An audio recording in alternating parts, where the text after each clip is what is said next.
Captain Kath Stein. I'm the Director of Defence Force Nursing and I'm currently working in Joint Health Command, which is a subset of Joint Capabilities Group in the Department of Defence. I started in Perth, WA, studying at Curtin University of Technology and was selected for sponsorship from Air Force to continue my studies as a paid student, which was luxury, and completed my graduate year at Fremantle Hospital before entering full-time service in Air Force. And I have had a blessed and varied career travelling not only around Australia at different bases but also opportunities to serve overseas in different forums. And I have worked clinically. I have worked as an operational health planner, so planning the details of the combat support and the health support requirements for our forces when they deploy. I've worked in as a health analyst, identifying the health threats for the environments into which we deploy, so looking at the diseases in foreign countries as an example, as one element, to make sure that we match the vaccination requirements for our force so that they are protected when they move in for deployments. I've also completed policy roles, corporate governance, business planning positions, and command of a health unit, delivering healthcare through 8 different health facilities across northern New South Wales, and supporting all of the Defence Force members throughout New South Wales during that time. And today I am the Director of Defence Force Nursing, and I also have another job, the Director of Joint Health Capability Coordination, which is a role that predominantly focuses on our workforce, our health workforce development, the contracting arrangements with health facilities so that we can support our people to get access to hospital placements so that they can practice and maintain their skill currency for things that perhaps they don't see in our health facilities day in, day out, which focus predominantly on primary health care. So we do still need those acute care settings to maintain our skill sets and currency for scope of practice. And I also manage the clinical workforce credentialing and governance. As a team leader, in Defence we move teams every couple of years, but then elements of my team move, like we don't all move in and out at the same time. So, you know, the sense of a team is constantly evolving. And you can have a fantastic group of people and one person moves in or moves out, and that changes the dynamics, and so you have to reinvest in how we work together again. So the team that I joined this year had spent the last couple of years all working remotely. My presentation today was about my perspective of leadership unmasked.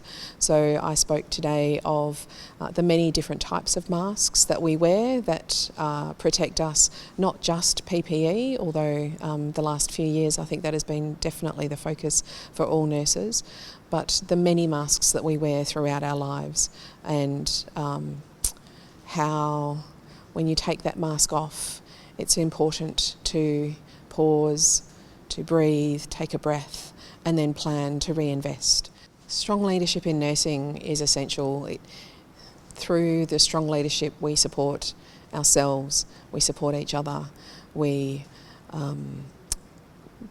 harness the power of our courage to look after ourselves and each other. We frequently as nurses advocate far more for our patients or for others or for other aspects, whether it's the healthcare system, like we advocate for others. That's the way we are selected perhaps for this profession. It is common to all nurses, I think. So we generally don't tend to draw attention to ourselves, and in doing so I think a slight disservice to the standing of the profession. And I think at the moment we've seen society respond, after all of the efforts invested over the last few years, that they want to value nurses differently, and so that strong leadership will be important to take us through. We have, worked hard to get across the line a new capability description and a definition that explains to the rest of the department, not just in health, but to our warfighters, to everybody, about what a nurse brings from a capability perspective at every level in the structure that we're creating. It's incredibly exciting. As Director of Defence Force Nursing, I'm blessed to be given the opportunity to speak to our nurses early in their career at the end of one of their courses, and so I take that chance to open their minds to understanding that we cannot deliver health capability without all three services working together, and so that joint health effect should be driving all of their thinking, no matter which role they're going into, to understand each of the service strategies, to understand each of the service warfighters, to understand all of our capabilities, whether it's operating in the land, the maritime or the air domain, and now we have the space domain that we're growing our focus on as well. I think for new staff, for new starters, I would just encourage them to say yes. When an opportunity arises, just say yes, because you don't know where it will lead. You don't know how it will expand your mind, how it will expand your experiences, but it will make you broader. It will give you opportunities to think differently, and we need diversity of thinking in our leadership at every level of our organisation, and that's valued. I think that as a new nurse, I would encourage you to consider to work in the service, so go outfield, do the deployments, do the opportunistic things that occur in the service expeditionary capabilities, but also spend time in our garrison health facilities, because that's where we learn our policies, we do our primary health care, and a lot of that work is how we keep a force active, safe and protected when we are deployed and we are maintaining our deployed forces overseas. Primary health care is a force multiplier, because if we do it well, then we can return them back to duty quickly. The acute severe injuries, often still incredibly important. We need to have those skills maintained as well. But those people, it's important to make sure that we care for them to the best of our ability and get them back to those tertiary settings where they can actually start their recovery and rehabilitation.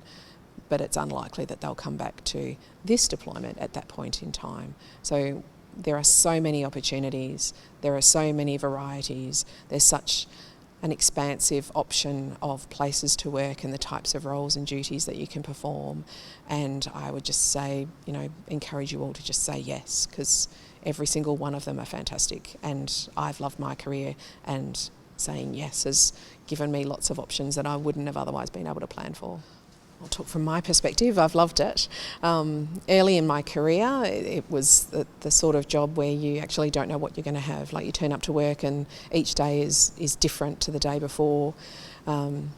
These days I sit more in an office environment, and so my day is largely consistent of turning up to the office, but the types of things that I deal with can vary day in, day out, and I might go to work with a to-do list, and then something will come in that requires my priority attention, and it's challenging, it's rewarding, it's fantastic. I work with an amazing group of people, all with similar sense of service and pride in their uniform. We deliver amazing capability on behalf of the government to protect Australia and its interests, and all of that provides so many opportunities for different roles, for different experiences, for support and a network, and it's the camaraderie and sense of family is something that I've loved throughout my career. So when you lift your mask, when you're in that safe place, you take a pause, take a breath, and decide how you reinvest in yourself, in your team, and as a nurse. I would just say, look after yourself, support each other, and take care. Thank you.